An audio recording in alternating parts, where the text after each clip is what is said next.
ဗမာလူမျိုးကြီးဝါဒဆိုတာပါလေအပိုင်းနှစ်ဗမာလူမျိုးကြီးဝါဒဆက်သွင်းမှုရှိတယ်လို့ယူဆနိုင်စရာရှိတဲ့နိုင်ငံရေးအရာဘေးထုတ်ဖယ်ကျင်မှုတွေကိုအနှစ်ချုပ်ရရင်မြန်မာနိုင်ငံအတွင်းမှာဗဟိုအစိုးရအဆက်ဆက်ဟာဗမာပြည်မှကိုဗဟိုချက်ထားပြီးဒီစဉ်းစားလှုပ်ဆောင်တဲ့မူတွေစနစ်တွေဖြစ်တာကြောင့်တောင်တန်းဒေသသို့မဟုတ်လူမျိုးစုဒေသတွေသို့မဟုတ်ဗဟိုမဟုတ်သောအစွန်အဖျားဒေသတွေဟာဦးစားပေးစည်းရင်ထဲမှာထဲ့သွင်းစဉ်းစားခြင်းမခံရပဲတဖြည်းဖြည်းနဲ့ဗဟိုတီချက်ကနေဘေးရောက်သွားရတာတွေအမြောက်အများရှိခဲ့တာကြောင့်လို့ပြောနိုင်ပါတယ်။ဒါကြောင့်လွတ်လပ်ပြီးခေတ်နောက်ပိုင်းလူမျိုးစုတွေရဲ့ကိုယ်ပိုင်ပြဋ္ဌာန်းခွင့်ကိုလျစ်လျူရှုခံရတဲ့ဖြစ်ရပ်ဟာဖက်ဒရယ်ပြည်ထောင်စုဖြစ်မလာခြင်းကိစ္စအဖြစ်ပါဝင်နေပါတယ်။ဖက်ဒရယ်ဖြစ်မလာခြင်းဟာဗမာမဟုတ်သောလူမျိုးတွေကိုနိုင်ငံရေးအရာအုပ်ချုပ်ရေးအရာဘေးထုတ်ဖယ်ကျင်မှုဖြစ်စေခဲ့ပါတယ်။ဒါအပြင်1962နောက်ပိုင်း1988နောက်ပိုင်းမှာစစ်အုပ်ချုပ်ရေးတင်းကျပ်တဲ့စစ်အစိုးရအုပ်ချုပ်မှုပုံစံဟာဗမာတို့လွမ်းမိုးသောစနစ်နဲ့မူတွေ state sponsor policies ကိုထပ်မံခိုင်မာလာစေခဲ့ပါတယ်။2010နောက်ပိုင်းပေါ်လာတဲ့အသွင်ကူးပြောင်းရေးအစိုးရနဲ့အယက်သားအစိုးရတွေကိုနိုင်ကလည်းလူမျိုးစုအရေးကိုစဉ်းစားပေးထဲ့သွင်းစဉ်းစားလှုပ်ဆောင်နိုင်တာတွေကိုအနှစ်သာရရှိလှုပ်ဆောင်မှုအားနည်းခြင်းကြောင့်တစုံတရာပွင့်လင်းလွတ်လပ်လာတဲ့အသွင်ကူးပြောင်းရေးကာလမှာလည်းဗမာလူမျိုးကြီးဝါဒကြီးစိုးမှုကရော့ပါမသွားတာတွေ့ရပါတယ်နိုင်ငံအတွင်းကဗဟိုအစိုးရအဆက်ဆက်ဟာဗမာမဟုတ်သောလူမျိုးတွေကိုဦးစားပေးထည့်သွင်းမစင်စားခဲ့သည့်အချက်တွေဗမာမဟုတ်သောလူမျိုးတွေရဲ့နိုင်ငံရေးအခွင့်အရေးနဲ့ကိုစားပြုခွင့်ဆိုတာတွေကိုလျစ်လျူရှုချင်းခံရတာတွေဟာနိုင်ငံရေးအရာပေးထုတ်ဖယ်ကျင်မှု political marginalization တွေဖြစ်တယ်လို့ပြောနိုင်ပါတယ်ဗမာမဟုတ်သောလူမျိုးတွေအပေါ်နိုင်ငံရေးအရာဘေးထုတ်ဖယ်ကျင်မှုဖြစ်နေခြင်းသည်ပင်လျင်ဗမာလူမျိုးကြီးဝါဒကြီးစိုးမှုဖြစ်နေတယ်လို့ကောက်ချက်ချစရာဖြစ်နေပါတယ်။ဘာသာရေးအရာဖိနှိပ်မှု religious suppression ဗမာလူမျိုးကြီးဝါဒလို့ပြောတယ်ဆိုရင်ဗမာဗုဒ္ဓဘာသာလူများစုယဉ်ကျေးမှုကိုသာအခရာထားမှုဦးစားပေးမှုလို့မြင်ကြလေရှိပြီးဗုဒ္ဓဘာသာမဟုတ်သောလူမျိုးတွေကိုခြောင်ထိုးထားတာကန့်သက်တာဦးစားမပေးတာတွေကြောင့်မို့ညွှန်းဆိုကြတာတွေ့ရပါတယ်။တကယ်တော့ဗမာလူမျိုးကြီးဝါဒမှာဘာသာရေးဖိနှိပ်မှုလို့ပြောနိုင်စရာတွေရှိနိုင်သလိုဘာသာရေးဖိနှိပ်မှုလို့ပြင်းပြင်းထန်ထန်မပြောနိုင်ပေမဲ့ဘာသာရေးအရာခွဲခြားလုပ်တာသို့မဟုတ်ဘာသာရေးအရာကန့်ထားခြင်းခံရတာသို့မဟုတ်တန်းတူရည်သူဦးစားပေးမှုကိုမခံရတာတွေရှိနေပါတယ်နိုင်ငံအတွင်းမှာဗုဒ္ဓဘာသာခရစ်ယာန်ဘာသာအစ္စလာမ်ဘာသာဟိန္ဒူနဲ့နတ်ကိုးကွယ်မှုတွေအစုံအလင်ရှိနေပါတယ်အဲ့ဒီထဲမှာဗမာမဟုတ်သောလူမျိုးတွေထဲမှာလည်းဗုဒ္ဓဘာသာကိုးကွယ်တဲ့လူမျိုးတွေရှိနေပါတယ်ရှမ်းပအို့တအောင်းအင်းတနုရခိုင်နဲ့မွန်တို့ဟာဗုဒ္ဓဘာသာကိုးကွယ်တဲ့လူမျိုးတွေဖြစ်နေပါတယ်ဗမာဗုဒ္ဓဘာသာတီးသန့်မဟုတ်ပါဒါပေမဲ့ဗမာလူမျိုးကြီးဝါဒလို့ပြောရင်ဗမာလူမျိုးလည်းဖြစ်တယ်ဗုဒ္ဓဘာသာလည်းကိုးကွယ်တယ်ဆိုတဲ့လူအများစုကတခြားသောဗမာမဟုတ်တဲ့ဗုဒ္ဓဘာသာမဟုတ်တဲ့လူမျိုးတွေထက်ပိုမိုဦးစားပေးခြင်းခံရတယ်အခရာကြတယ်ဆိုတဲ့အမြင်အယူဆတွေရှိနေပါတယ်ဗမာဗုဒ္ဓဘာသာတွေရဲ့အမြင်မှာခရစ်ယာန်ဘာသာကိုမြင်တဲ့အမြင်သဘောထားရှိသလိုအစ္စလာမ်ဘာသာကိုမြင်တဲ့အစိုးအမြင်အယူအဆတွေလည်းရှိပါတယ်ဗမာဗုဒ္ဓဘာသာအလူများစု Burma Buddhist majority ဟာခရစ်ယာန်ဘာသာကိုအန်ဒီယယ်လို့သိမမြင်ပေမဲ့အစ္စလာမ်ဘာသာကိုတော့ဓမ္မဒီယယ်လို့ယူဆကြတာတွေလည်းရှိနေပါတယ်ဗမာဗုဒ္ဓမျိုးချစ်အုပ်စုထဲမှာအစ္စလာမ်ဘာသာကိုးကွယ်တဲ့မွတ်စလင်တွေကိုနိုင်ငံရေးအစွဲလူမျိုးရေးအစွဲဘာသာရေးအစွဲနဲ့ကန့်သက်ပိတ်ပင်တားဆီးထားချက်တွေရှိနေပါတယ်ဒါတွေကိုညွှန်းပြပြီးတော့ဒါတွေဟာဘာသာရေးအရာဖိနှိပ်မှုဖြစ်တယ်လို့ယူဆကြတာဖြစ်ပါတယ်ဗ ဗုဒ္ဓဘာသာအများစုကိုးကွယ်ယုံကြည်တဲ့နိုင်ငံတစ်ခုမှာဗုဒ္ဓဘာသာမဟုတ်သောကိုးကွယ်ယုံကြည်မှုတွေကဦးစားပေးစည်းရင်မှမပါဘူးဆိုတာကတော့တဘာဝကြတယ်ဆိုပေမဲ့ဘာသာရေးအစွဲနဲ့ရည်ရွယ်ချက်ရှိဖိနှိပ်မှုတွေရှိလာပြီးဆိုရင်တော့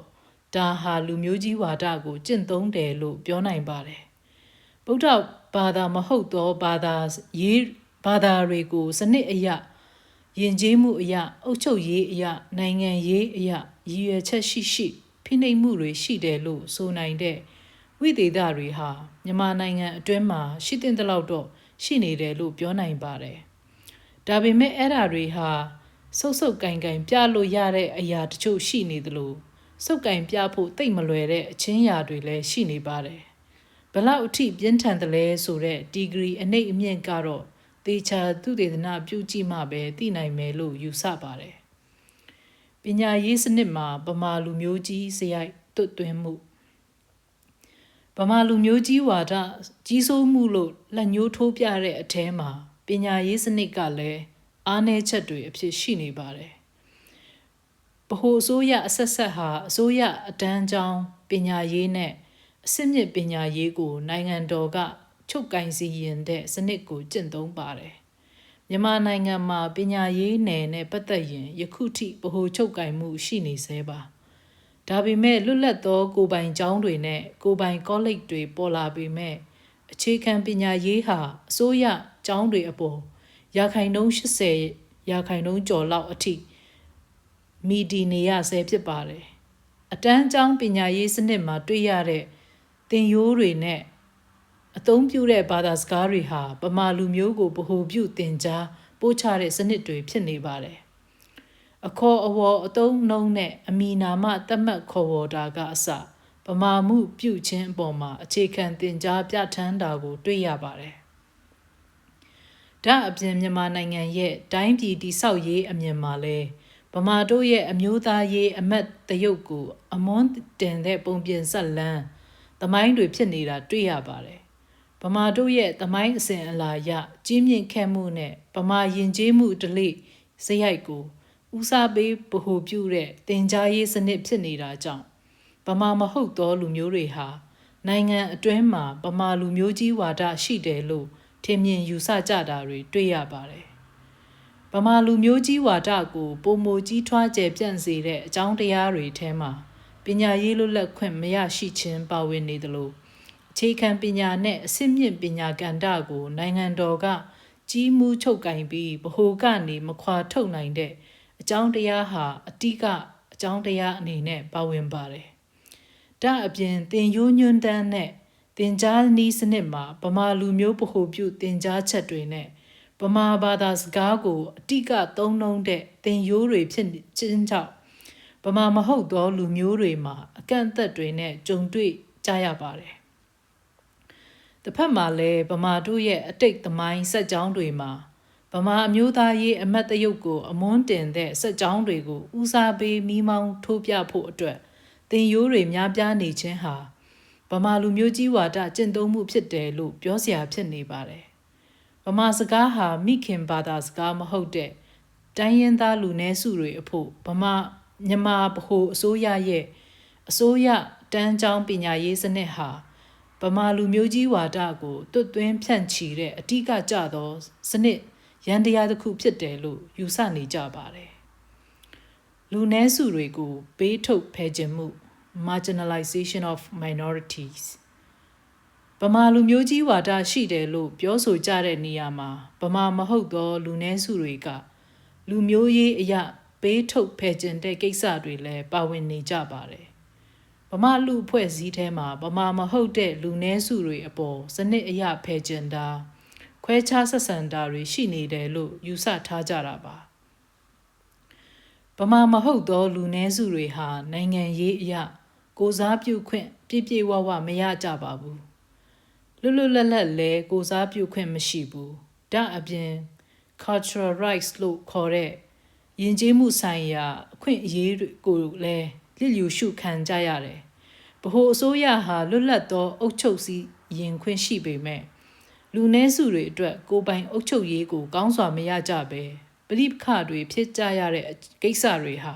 လူနည်းစုအရေးကိုခြောင်ထိုးစဉ်းစားတယ်လို့ရှုမြင်ကြတယ်။ဒါတွေဟာဗမာလူမျိုးကြီးဝါဒရဲ့အသွင်အပြင်နဲ့လောက်ရက်ဖြစ်တယ်လို့ပြောကြတာတွေ့ရပါတယ်။1962ခုနှစ်နောက်ပိုင်းကနေ2011ခုနှစ်အထိနိုင်ငံအတွင်းမှာစစ်အစိုးရတွေကသာအုပ်ချုပ်တာကြောင့်ဗမာမဟုတ်သောလူမျိုးတွေရဲ့ယဉ်ကျေးမှုတွေဟာဗမာ version နဲ့အသွင်ပြောင်းဖြစ်တည်ခံခဲ့ကြရတယ်လို့ယူဆကြပါတယ်။ဗမာမဟုတ်သောလူနည်းစုတွေဟာအမတ်တရုတ်အရာထင်ထင်ပေါ်ပေါ်ပြသခွင့်မရှိဘူး။ရှိတယ်ဆိုရင်လည်းအိမ်ဖြည့်သဘောမျိုးသာပြသလို့ရတယ်။ဒါအပြင်လူနည်းစုတွေရဲ့အမတ်တရုတ်နဲ့ယဉ်ကျေးမှုတွေဟာဗမာအရာသာရောစွတ်ပြီးပြုပြင်စီရင်ခံကြရတယ်။1990နောက်ပိုင်းစစ်အစိုးရလက်ထက်တွေမှာဆိုကရေးတီပြိုင်ပွဲတွေမှာဗမာတကာအုပ်ပြီးပြုပြင်စီရင်ခံရတဲ့ယဉ်ကျေးမှုအရာလွမ်းမိုးချုပ်ကင်ခြင်းတွေကိုခက်များများတွေ့ရမှာဖြစ်ပါတယ်